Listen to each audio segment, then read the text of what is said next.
నగల మోజు. రాజమ్మకు నగల మీద మోజు ఎక్కువ. ఆమె తన ఒంటి నిండా నగలు దిగవేసుకునేది. కానీ ఎంత అవసరం వచ్చినా తన నగ ఒక్కటి కూడా ఇతరులకు అరువిచ్చేది కాదు. రాజమ్మ అన్నగారైన సుబ్బయ్య కూతురు పెళ్లి వచ్చింది. సుబ్బయ్య పెద్ద భూస్వామి, ధనవంతుడును. రాజమ్మ పెళ్లికి వెళ్ళింది. ముహూర్తం దగ్గర పడుతుండగా సుబ్బయ్య రాజమ్మను చాటుకు పిలిచి, చెల్లెమ్మ, నీ వల్ల చిన్న ఉపకారం కావాలి. అమ్మాయికి కావలసిన పెళ్లి నగలు చెయ్యమని పొరుగురి కంసాలికి 10 రోజుల క్రితమే డబ్బిచ్చాను. కానీ ఇంతవరకు నగలు రాలేదు. ముహూర్తం దగ్గర పడుతున్నది. అమ్మాయి ఒంటి నిండా నగలు లేకుండా పెళ్లిపీటల మీదకి తీసుకురావడం ఏమీ బాగుండదు. అందుచేత అమ్మాయికి నీ ఒంటి మీద నగలు పెట్టి స్వయంగా నువ్వే దాన్ని పీటల మీద కూర్చోబెట్టు. పెళ్ళి అయిపోగానే నీ నగలు తీసేసుకోవచ్చు అన్నాడు. అలా చేయటానికి రాజమ్మ మనసొప్పక, అన్నయ్య, నా ఒంటి మీద నగలు బంగారు అయితే పోనీ నువ్వు అన్నట్టే చేద్దును. కానీ ఇవన్నీ గిల్టు నగలు. ఆ సంగతి నీకు తెలిసినట్టు లేదు. పెళ్లి కూతుర్ని గిల్టు నగలతో అలంకరించడం అశుభం అంటారు కదా అని తెలివిగా అబద్ధం చెప్పి తప్పించుకుంది. సుబ్బయ్య రాజమ్మ మాట నిజమని నమ్మాడు. కానీ అతను మరో పద్ధతి ఆలోచించే లోపలే కంసాలి వచ్చి నగలు అందజేశాడు. అనుకున్న ముహూర్తానికి పెళ్లి నిరాటంకంగా జరిగిపోయింది.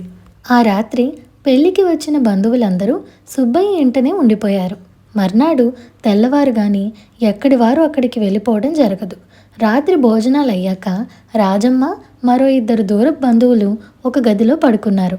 అర్ధరాత్రి వేళ దొంగలు ఆ గదిలోనే ప్రవేశించి అలికిడికి నిద్రలేచిన రాజమ్మను, మిగతా 2 కిక్కురుమంటే పొడి చేస్తామని కత్తులతో బెదిరించి 3 ముత్తైదువుల ఒంటి మీద ఉన్న నగలన్నీ మిగల్చకుండా ఊడ్చుకొని పారిపోయారు. దొంగలు వెళ్ళిపోయేదాకా ప్రాణాలు బిగబట్టుకొని రాజమ్మ గుండె చెరువయ్యేలాగా బోరున ఏడ్చింది. ఆమెతో పాటు నగలు పోగొట్టుకున్న మిగిలిన 2 కూడా అదే పనిగా పెడబొబ్బలు పెట్టసాగారు. ఈ అల్లరికి పెళ్లికి వచ్చిన బంధువులందరూ నిద్రలేచారు. సుబ్బయ్య ఏం కొంప మునిగిందోనని ఆందోళన పడుతూ వచ్చి జరిగినది తెలుసుకుని నగలు పోగొట్టుకున్న వాళ్లతో, అమ్మ, మీరేం విచారించకండి. నా ఇంట పోగొట్టుకున్న సొత్తుకు పూచీ నాది. మీ నగలు ఏవేవి పోయాయో వివరాలతో సహా ఇస్తే అలాంటి నగలే చేయించిస్తాను అని తన చెల్లెలి కేసి తిరిగి, చెల్లెమ్మ, నీలాగే మిగిలిన వాళ్ళు కూడా గిల్టు నగలు కొనుక్కొని ఉండుంటే నాకు ఈ అనవసరపు ఖర్చు తప్పేది కదా అన్నాడు. ఈ మాట వినగానే రాజమ్మ ముఖం నల్లపడింది. ఆమెకు నోట మాట రాలేదు. ఇదండి ఇవాల్టి కథ. ఈ కథ మీకు ఎలా అనిపించిందో మాకు కామెంట్ సెక్షన్లో చెప్పండి.